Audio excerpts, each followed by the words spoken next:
கர்த்தர் நல்லவர். ஆமென். யோவான் 14வது அதிகாரம் 12வது வசனத்திலிருந்து 14வது வசனம் வரை நான் வாசிக்கிறேன். மெய்யாகவே மெய்யாகவே நான் உங்களுக்கு சொல்லுகிறேன், நான் என் பிதாவின் இடத்திற்கு போகிறபடியினால் என்னை விசுவாசிக்கிறவன் நான் செய்கிற கிரியைகளை தானும் செய்வான், இவைகளை பார்க்கிலும் பெரிய கிரியைகளையும் செய்வான். நீங்கள் என் நாமத்தினாலே எதை கேட்பீர்களோ குமாரனில் பிதா மகிமைப்படும்படியாக அதை செய்வேன்.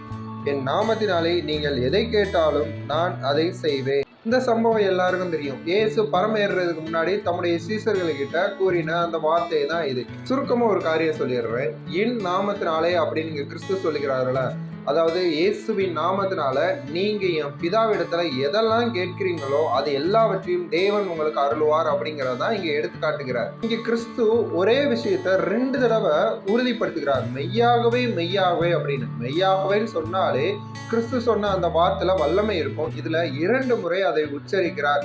நீங்க என் நாமத்தினால எதை கேட்டாலும் நான் உங்களுக்கு செய்வேன் அப்படின்னு. அது மாத்திரம் இல்ல, பூமியில கிறிஸ்துவானவர் வாழும் பொழுது அவர் என்ன காரியங்கள்லாம் செய்தாரோ அது எல்லாவற்றையும் உங்களாலேயே செய்ய முடியும். இன்னும் சொல்லப்போனா நான் செய்ததை விட நீங்க அதிகமாவே செய்வீங்க அப்படின்னு தேவன் உங்களுக்கு இன்னைக்கு வாக்கு பண்ணுகிறார். கிறிஸ்துவானவர் பூமியில் இருக்கும் பொழுது சுகத்திற்கு காரணராய் இருந்தார், செழிப்புக்கு காரணராய் இருந்தார், சமாதானத்திற்கு காரணராய் இருந்தார். யாரெல்லாம் வியாதிப்பட்டு குறைவுபட்டு பலவீனமா தங்களுடைய வாழ்க்கையில எல்லாமே இழந்து போய் ஒரு குற்ற உணர்ச்சியோட கிறிஸ்துவனிடத்தில் வந்தாங்களோ அவங்க எல்லாரையும் கிறிஸ்துவானவர் ஆசீர்வதித்தார், சுகம் அளித்தார், பெருக செய்தார், பாவங்களை மன்னித்தார், அவங்க வாழ்க்கையில திருப்தியை கட்டளையிட்டார், நன்மையை அருளினார். இன்னைக்கும் உங்களாலையும் இது எல்லாவற்றையும் செய்ய முடியும் அப்படின்னு தான் கிறிஸ்து கடைசி நேரத்துல வாக்கு பண்ணுகிறார். மெய்யாகவே மெய்யாகவே நீங்களும் இதை செய்ய முடியும் அப்படின்னு. அப்ப என்னாலையும் மரித்தவங்களை எழுப்ப முடியுமா? என்னாலையும் குறைவுல இருக்கிறவங்களோட வாழ்க்கையில நிறைவை கொண்டு வர முடியுமா? என்னாலையும் ஜெயத்தை கொடுக்க முடியுமா அப்படின்னு கேட்குறீங்களா? நிச்சயமாகவே உங்களால முடியும்.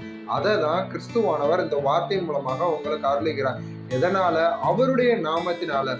உங்களுடைய பெயர் பிரஸ்தாபம் கிடையாது. கிறிஸ்துவின் நாமத்தின் மகிமைக்காக நீங்க எதை கேட்டாலும் பிதாவானவர் அதை அருள்வார் அப்படின்னு தான் உங்களுக்கு சொல்லப்பட்டிருக்கு. உங்கள ஒருத்தர் பலவீனமா இருக்கிறாருன்னா நீங்க இயேசுவின் நாமத்துல சுகம் உண்டாவதாக அப்படின்னு சொல்லி அவங்களுக்கு சுகம் ஏற்படும். பொருளாதாரத்துல ஒரு குறைவுல, பற்றாக்குறைவுல, கடன் தொல்லையில இருக்கிறவங்க வாழ்க்கையில நீங்க கிறிஸ்துவின் நாமத்தினாலே இவங்க வாழ்க்கையில செழிப்பு உண்டாகட்டும்னு சொன்னீங்கன்னா தேவன் அவங்களுடைய வாழ்க்கையில செழிப்பை கட்டளையிடுவார். இப்படி எவ்வளவோ காரியங்கள் சொல்லிட்டு போலாம். எல்லாவற்றிற்கும் ஒரே ஒரு அதிகாரம் தான் உங்களுக்கு கொடுக்கப்பட்டிருக்கிறது. இயேசு என்னும் நாமம். நீங்க நிறைவா இருப்பீங்க, ஆசீர்வாதமா இருப்பீங்க. எல்லாமே இயேசுவின் நாமத்தினால உங்க வாழ்க்கையில உண்டாகும்.